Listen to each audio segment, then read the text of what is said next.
बात हम करने वाले हैं बिहार के टॉपर्स घोटाले की और उसके 3 किरदार सौरभ श्रेष्ठ, राहुल और रूबिया। हम बात करने वाले हैं इन तीनों की और शुरुआत हम रूबी से करेंगे। जी हां, और हम जानने की कोशिश करेंगे इनकी पृष्ठभूमि की। आइए देखते हैं ये report. Hindi, English, geography, music और पॉलिटिकल साइंस। कौन science? Political science. Political science वो क्या होता है? पॉलिटिकल साइंस या नया सब्जेक्ट हम सुन रहे, क्या चीज़ है? खाना बनाने के बारे में। पॉलिटिकल साइंस में खाना बनाने में बताया जाता है। तो होम साइंस क्या होता है? घबराइए नहीं, बताइए नहीं, क्या चीज़ है? क्या चीज़ है ये पॉलिटिकल साइंस जो है, जिसके बारे में आपने बताया कि मैंने पढ़ी है, क्या चीज़ होता है? रूबी के इस अजब गजब जवाब के बाद मामले ने इतना तूल पकड़ा कि कल रूबी के खिलाफ पटना के कोतवाली थाने में एफआईआर दर्ज हो गई और रूबी अपने घर से गायब। एबीपी न्यूज संवाददाता प्रकाश कुमार जब रूबी के घर पहुंचे तो सामने आई रूबी की मां। जाती थी कॉलेज? कभी कभी जाती थी। कहे ना कि लड़की वाला बात है, तो लड़की डेली कैसे जाएगी कहूँ। कुआरी में पढ़ी थी मैट्रिक। अच्छा, क्या मैट्रिक में क्या रिजल्ट आया? 2nd डिवीजन किया, उसके बाद मेहनत किया तब ना हुआ। पूरे विवाद के बाद बीमारी का बहाना बनाकर रूबी गायब हैं। लेकिन उसकी मां ने जो कुछ कहा उससे यही लग रहा है कि रूबी के मामले में जबरदस्त फर्जीवाड़ा हुआ है।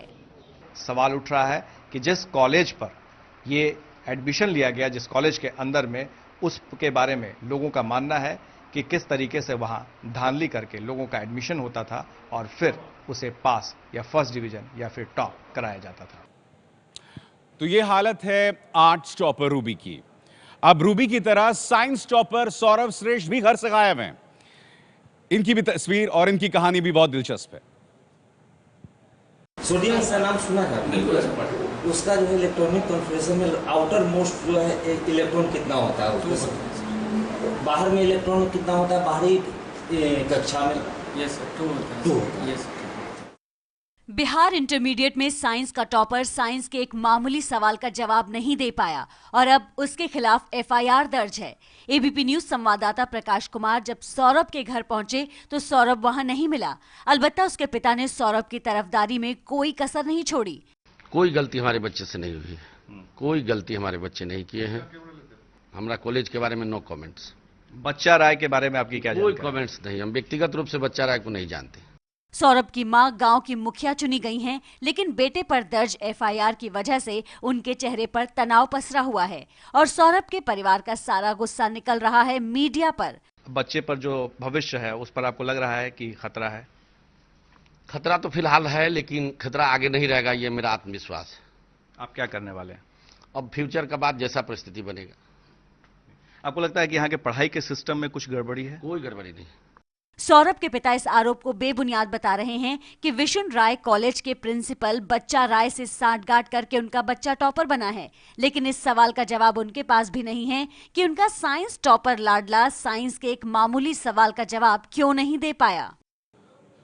तो वैशाली की विशन राय कॉलेज के बच्चा राय का नाम बार बार सामने उभर कर आ रहा है।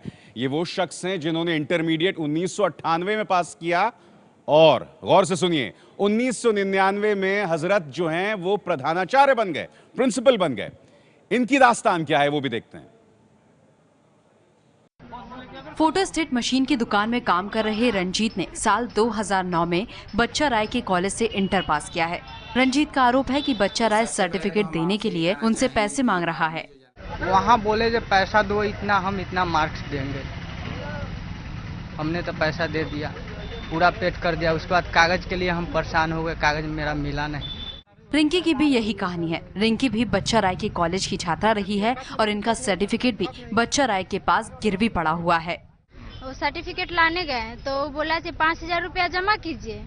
तो हम बोले मेरे पास 1200 रुपया है, दे दीजिए सर, बाद में कुछ मिल जाएगा। तो नहीं, बोल 2000 रुपया और तुमको बाद में देना होगा। फिर बोले नहीं सर दे दीजिए।